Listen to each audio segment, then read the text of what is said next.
దాంట్లో కనపడేది ప్రధానంగా బలం కంటే బలహీనత కనపడుతుంది. ఒక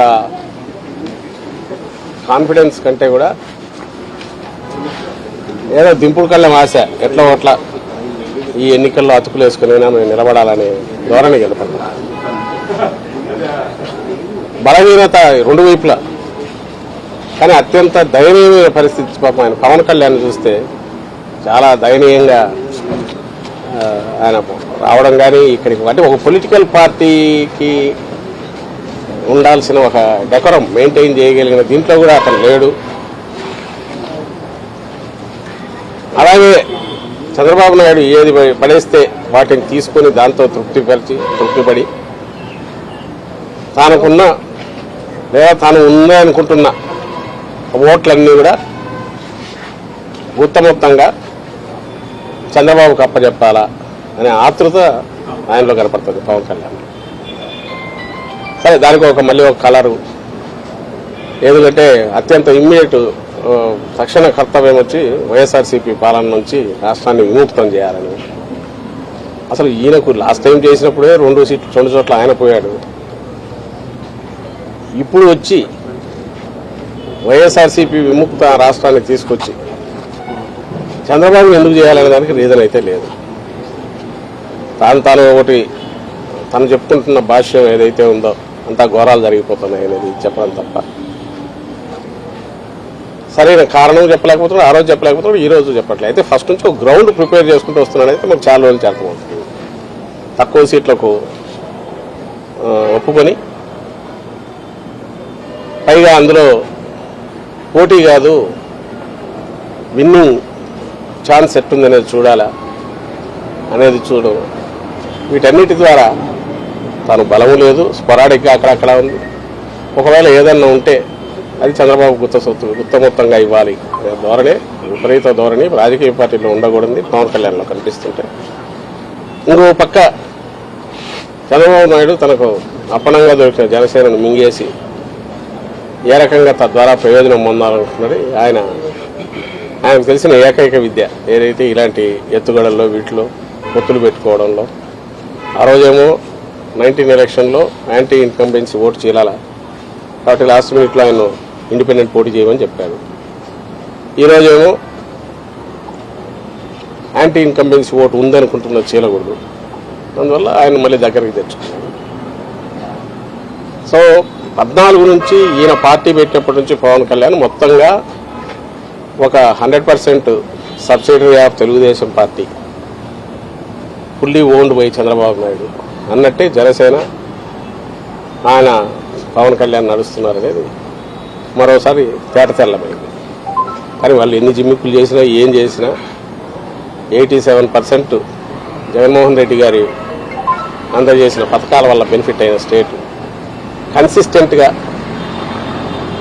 అన్ని సీట్లు గెలుచుకుంటూ కుప్పంలో కూడా విజయం వైపు అడుగులు వేస్తున్న నేపథ్యంలో వైఎస్ఆర్సీపీ వీటి వల్ల ఏం ఉపయోగం ఉండదు.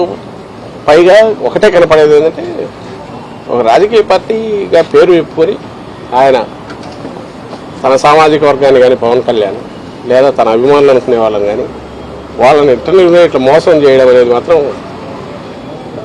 చూస్తే ఆయన చూసేదానికి జాలి కంటే కూడా ఆయన అభిమానించే వాళ్ళని చూస్తే జాలి కలుగుతుంది, పాపం అనిపిస్తుంది. ఇలాంటి లీడర్ అనుకునేవాడిని నమ్ముకోవడం ముందు పెట్టుకోవడం అసలు పార్టీలాగా కూడా వ్యవహరించలేకపోయిన పరిస్థితి ఏది అనేది అక్కడ బాగా కనపడుతుంది.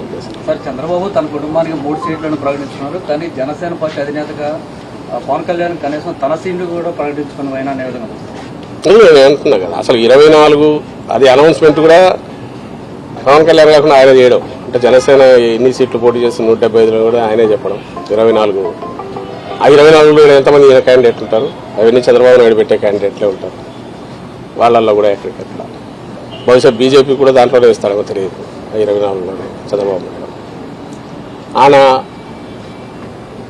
ఈయన చేస్తున్న చంద్రబాబు నాయుడు చేస్తున్న ఎత్తులు ఏమున్నాయి తన్నాయో ఇటుపక్క బీజేపీతో పొత్తు పెట్టుకోవాలనే ప్రయత్నం, ఆ ఆత్రం. ఇంకో పక్క మన పవన్ కళ్యాణ్ దీన్ని పూర్తి మింగేసి దాని బదులు ఏదైతే ఇప్పుడున్న సిచ్యువేషన్ చూస్తే ఆయన పవన్ కళ్యాణ్ సొంత పార్టీ బదులు తెలుగుదేశం పార్టీ ఉపాధ్యక్షుడు లేదంటే తెలుగుదేశం పార్టీ రాష్ట్ర అధ్యక్షుడు తీసుకునే సరిపోయేది అనిపిస్తుంది. అయితే అట్లా చేస్తే చంద్రబాబు నాయుడు నమ్మి వీళ్ళు ఆశించినట్టు ఆ ఓట్లు రావనుకున్నారేమో తెలియదు, కానీ అందుకోసం అవుట్ఫిట్ అట్లే పెట్టారు. పెట్టేసి ఈ డ్రామా ఆడుతున్నారు. ఇప్పుడు రేపు ఒకవేళ బీజేపీ వస్తే వాళ్ళకు కూడా దీంట్లోనే వచ్చే ప్రయత్నం చేస్తారేమో తెలియదు. ఏది చేసినా అసలు పవన్ కళ్యాణ్ ఎక్కడ పోటీ చేస్తున్నాడు తన సీటుని చెప్పుకోలేని పరిస్థితి ఉంది. ఈరోజు వచ్చినట్లు ఆయన ఉన్నట్లేదు అనుకుంటా, ఆయనది లేదు, తనది లేదు. ఇప్పటికే డెసిషన్ తీసుకుంటే ఎక్కడ పోటీ అని చెప్పిండి అలాగా, అది రాలే. ఉపమన్నా ఉందా? ఉపం అనౌన్స్ చేశాడా? తను అనౌన్స్ చేశాడు. ఈయనదైతే అది కూడా చెప్పుకునే పరిస్థితి ఉన్నట్ల, కనీసం తన సీటు తను కూడా చెప్పుకోలేకపోతున్నాడు. మరి అది కూడా ఆఖరణ చంద్రబాబు నాయుడు అన్ని ఈక్వేషన్స్ చూసి ఎక్కడ పోమంటే అక్కడ పోతాడేమో తెలియదు. 24 సీట్లు జనసేన పోటీ చేస్తానని చెప్పి పవన్ కళ్యాణ్ అన్నారు సార్, కానీ 5 సీట్లు మాత్రమే ప్రకటించారు. అంటే మిగతా సీట్లో క్లారిటీ లేరా, అభ్యర్థి లేరా? చెప్తున్నా కదా, మిగిలిన సీట్లు చంద్రబాబు నాయుడు డిసైడ్ చేయాలి. అది జనసేన కూడా ఈయన ఇవ్వాలి. అసలు ఫస్ట్ 24 సీట్లు, 175 వైఎస్ఆర్సీపీ నిలబడినాం. 2014 మాకున్న ఇది వచ్చి 18 సీట్లలో పోటీ చేయడం ఒకటే. అంతకుముందు పులివెందుల ఇది గెలుచుకోవడం.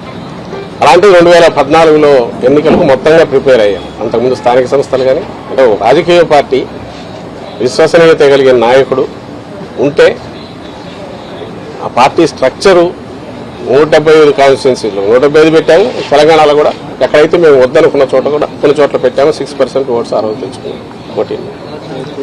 ఇందులో ఒక పార్టీ ఎట్లుండాలి రాజకీయ పార్టీ అనేది జగన్మోహన్ రెడ్డి గారు చూపిస్తే, ఒక అవుట్ఫిట్ ఏదో పెట్టుకుని రాజకీయ పార్టీ అని చెప్తున్నది ఏదైతే జనసేన అంటున్నారో, ఇంత దరిద్రంగా ఇట్లా కూడా ఉంటారా అనేది చూడాలంటే ఆయన్ని పవన్ కళ్యాణ్ గారిని చూస్తే కనపడుతుంది. అందుకోసమే మీరు గమనిస్తే పార్టీ స్ట్రక్చరు ఏర్పాటు చేసుకోవడానికి కానీ 175 నియోజకవర్గాల్లో ఒక ఇన్ఛార్జిని పెట్టుకునే ప్రయత్నం కానీ, అలాగే పార్టీ తరఫున కింద కమిటీలు వేయడం కానీ ఎందుకు చేయలేదంటే రేపు డిమాండ్ పెరుగుతుంది, చంద్రబాబు నాయుడుకి ఇబ్బంది కలుగుతుందని. జస్ట్ ఊరికే పార్టీ పేరు, గ్లాస్ గుర్తు ఈ రెండు పెట్టుకున్నాడు. అండ్ నేను ఇంతకుముందు అన్నట్టు 100% ఓన్డ్ సబ్సిడరీ కింద చంద్రబాబు నాయుడు అందరిని డిసైడ్ చేస్తాడు. ఇక్కడ విమర్శలను అక్కడ తీసుకెళ్లొచ్చు. అది ఇంకా ఆలోచించుకోవాల్సింది ఈయన మీద హోప్ పెట్టుకుని పవన్ కళ్యాణ్ మీద ఇన్నాళ్ళు కళలు గంటూ వచ్చిన వాళ్ళు ఎవరన్నా ఉంటే వాళ్ళు ఆలోచించుకోవాలి. వాళ్ళ పరిస్థితి ఏంది, వాళ్ళకి ఆఖరికి ఏమి ఇది అవుతుంది అనేది వాళ్ళు ఆలోచించుకోవాలా. ఇప్పటికైనా రియలైజ్ కావాలా. అంటే ఇలాంటి చంద్రబాబు నాయుడుకు లేకపోవడం, 175 స్థానాల్లో ఇన్నాళ్ళు అధికారంలో ఉన్న తెలుగుదేశం పార్టీ 175 స్థానాలకు అభ్యర్థులను డిక్లేర్ చేయలేకపోవడం, అందులో ఇంకోటి తీసుకొచ్చి 24 స్థానాలు వాళ్ళకి అనగడం, ఆ 24లో కూడా ఎవరనేది చెప్పలేకపోవడం. అంటే ఎంటైర్ థింగ్ ఈజ్ ఫ్లూయిడ్. ఎందుకంటే బీజేపీలో కూడా ఒకవేళ పొత్తు కుదిరితే ఈయన పంపిస్తాడు అనుకుంటా, తన అభ్యర్థులను పంపిస్తాడు. సో మాస్టర్ ప్లానింగ్ ఆయన చేస్తాడు, దాని నుంచి దీని నుంచి అనేది ఆయన. బీజేపీ గురించి చంద్రబాబు మాట్లాడలేకపోయారు సార్, కానీ పవన్ కళ్యాణ్ మాత్రం బీజేపీ ఆశీస్సులతోటే సీట్లు ప్రకటిస్తున్నాం అంటున్నారు. ఏం మాట్లాడాలి, ఆయన పోయి కలిసి వచ్చారు కదా, కలిసి వచ్చాడు. ఆ తర్వాత ఫీలింగ్స్ వస్తున్నాయి. పవన్ కళ్యాణ్ అన్నదాన్ని వీళ్ళెవరు డినై చేయట్లా. సో బీజేపీతో పొత్తు అర్జెంటుగా పెట్టుకోవాలనే దాంట్లో, అలాగే కాంగ్రెస్ వరకు ఇండైరెక్ట్ ఫైనాన్సింగ్ చేయించైనా వైఎస్ఆర్సీపీ ఓట్లు ఏమైనా చీల్చగలమనేది అది కూడా ఆలోచిస్తున్నాడు. ఓవర్వెల్మింగ్గా వైఎస్ఆర్ కాంగ్రెస్ పార్టీకి జగన్మోహన్ రెడ్డి గారికి ఉన్న పర్సెంటేజ్ ఆ పాజిటివ్ ఇది ఏదైతే కనుపుతుందో దాంట్లో ఏమాత్రం చిన్నది డెంటిన్ చేయాలన్నా వీలవుతుందేమో అని అన్ని రకాలుగా ఆయన ప్రయత్నం చేస్తున్నారు. ఇందులో పాజిటివ్ ఎజెండా కానీ, రాష్ట్రానికి ఇది చేయగలను కానీ, లేదంటే రాష్ట్రానికి 14-19 మధ్య ఇది చేశానని చెప్పుకోగలిగిన ఇది కూడా ఏదీ లేకపోవడం ఆయన దౌర్భాగ్యం. అలాంటి ఎత్తిపోయిన కేసుకు సబ్సిడరీ కింద పోవడం ఈయన బలహీనత, ఈయన దారిద్ర్యం ఇది కనపడుతుంది దాంట్లో. సార్ వైసీపీ సిద్ధం అంటుంది, యుద్ధం చేస్తామని పీకే అన్నారు. మీరు రెడీగా ఉన్నారు? దేని చేస్తారు? 24 మందిని పెట్టి ఆయన పెట్టుకుని 24 మంది కూడా ఎవరు అభ్యర్థులు తెలియకుండా, అది కూడా ఆయన ఇంటికి వెళ్ళి చంద్రబాబు ఇంటికి వెళ్ళి ఆయన అనౌన్స్ చేసి ఈయన ఎవరి మీద యుద్ధం చేస్తాడు. గాల్లో తిప్పుకోవాల్సిందే, చెట్లు తిప్పడం తప్ప. మేమైతే చెప్తున్నాము, ఎంతమంది వచ్చినా మేమైతే సిద్ధం అంటున్నాం. దేనికి? ఎన్నికలకు రెడీ. నువ్వు ఆయన యుద్ధం వెళ్ళడానికి నువ్వు 175 కాన్స్టిట్యూన్సీలు నీ మనుషులు ఎవరన్నా ఉన్నారా? లేక 24 కైనా ఏమైనా అనౌన్స్ చేయగలిగావా?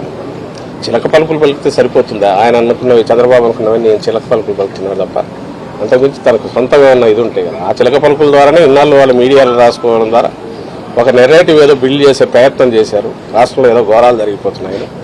అయితే ఎందుకు నిలబడమంటే నేను ఇంతకుముందు అన్నట్టు 87-90% మంది బెనిఫిట్ అయ్యారు ఇక్కడ రాష్ట్రంలో ఏదో ఒక రకంగా కన్సిస్టెంట్గా అవుతున్నారు. వెల్ఫేర్ కావచ్చు, డెవలప్మెంట్ కావచ్చు కళ్ళ ముందు కనపడుతుంది. అది కంటిన్యూ కావాలని అందరూ ఓవర్వెల్మింగ్ కోరుకుంటున్నారు. కాబట్టి వీళ్ళు ఏ ఎత్తుగడలు వేసినా అవి అయితే నిలబడవు. బీజేపీతో పొత్తున ఆల్రెడీ ప్రయత్నాలు చేశారు. ఇప్పుడు ఇద్దరు 2 పార్టీలు అనౌన్స్ చేశారు. అంటే బీజేపీతో పొత్తు లేనట్టని భావిస్తున్నారు. బీజేపీ పొత్తు పెట్టుకోవాలని ఆత్రంగా ఉన్నాము. అయిపోయింది ఆల్మోస్ట్. నిన్న చార్టర్డ్ ఫ్లైట్ అన్నారు, మొన్న పోతున్నాం అన్నారు. పవన్ కళ్యాణ్ అది బయటకు వెళ్ళిపోయిమంటారు. నెక్స్ట్ చంద్రబాబు పోతాడన్నారు. వాళ్ళు ఎవరు పెట్టుకునేది అదొక పార్టీ. సరే ఇది జనసేన కాదు కానీ ఆయన చంద్రబాబు నాయుడు ఒక పార్టీ అని ఆయన చెప్పుకుంటున్నాడు. కాబట్టి అది వాళ్ళ నిర్ణయం పెట్టుకుంటారు లేదు. కానీ పెట్టుకునే దానికి వెంపర్లాడుతున్నాడు. అది పెట్టుకొని తద్వారా ఏదైనా కొంత ఓట్లు గెయిన్ చేసుకోవాలని చూస్తున్నాడు. సకల శక్తులు కూడగట్టుకొని మమ్మల్ని ఢీకొనాలని చూస్తున్నాడు. లాస్ట్ డిచ్ ఎఫర్ట్స్ అంటారు కదా, దింపుడు కళ్ళ మాస, దాంతో ప్రయత్నం చేస్తున్నారు. అనే దాంట్లో భాగంగా ఆయన పోయి అమిత్ షాను కలవడము, బీజేపీ వాళ్ళతో లోపాయికారిగా ఈయన ఏజెంట్లు ఉన్నారు కదా అక్కడ టీడీపీలోంచి బీజేపీలో ఉన్న 4-5 నాయకులు, వాళ్ళ ప్రయత్నాలు ఇవన్నీ మీ మీడియాలో మీరే రాస్తున్నారు, బయటకు వస్తున్నాయి. అంటే ప్రయత్నాలు అయితే చేసుకుంటున్నాడు. అభ్యర్థులుగా పెట్టి రాష్ట్రం మీద కుదురుతుందని చంద్రబాబు ఏది వైసీపీ రౌడీలను అభ్యర్థులుగా పెట్టి రాష్ట్రం మీద కుదురుతుందని చంద్రబాబు అది ఏదన్నా అనుకోవచ్చు. ఎవరు అనేది ప్రజలకు తెలుసు. ఆయన కేవలం పడికట్టు మాటలు 4 పెట్టుకునేందుకు మాత్రం ఎవరు ఇదవుతుంది. ఈరోజు ఇది అంటున్నాడు, రేపు ఇంకొకటి అంటాడు. అసలు రాష్ట్రం నాశనం అయిపోతుంది అంటాడు, ఇంకో శ్రీలంక అయిపోతుంది అంటాడు. ఈయనేమో మరి ఆయన అనౌన్స్ చేసేవేమో మన ఎప్పుడు లెక్కేస్తే 30,000-40,000 కోట్లు అవుతుంది ఒక స్కీమే ఆయన చెప్పినట్టు ఇస్తే. కానీ ఎప్పుడు ఇవ్వడు తెలుసు. అందులో 0.5% ఏమైనా ఇస్తాడు. గతంలో హిస్టరీ మనం చూస్తే అలాంటిదే ఉంది ఆయన హిస్టరీ అంతా. జనం నమ్ముతారు, జనం గొర్రెల్లాగా నమ్ముతారు. తను 5 ఏళ్ళు అయిపోయింది కాబట్టి మర్చిపోయి ఉంటారని అనుకుంటున్నాడు. కాబట్టి ఆయన ఏదైనా మాట్లాడతాడు. మామూలు ఉద్దేశించి కూడా ఎలాంటి మాటలైనా మాట్లాడతాడు. బట్ అల్టిమేట్గా ప్రజలు అనుభవించినారు, ఆ పీరియడ్ అనుభవించినారు. పాజిటివ్ సైడ్ ఈసారి కూడా వాళ్ళ ఎక్స్పీరియన్స్ డిఫరెంట్గా ఉంది. ఫస్ట్ టైం ప్రజలది వైఎస్ఆర్సీపీ పాలనలో.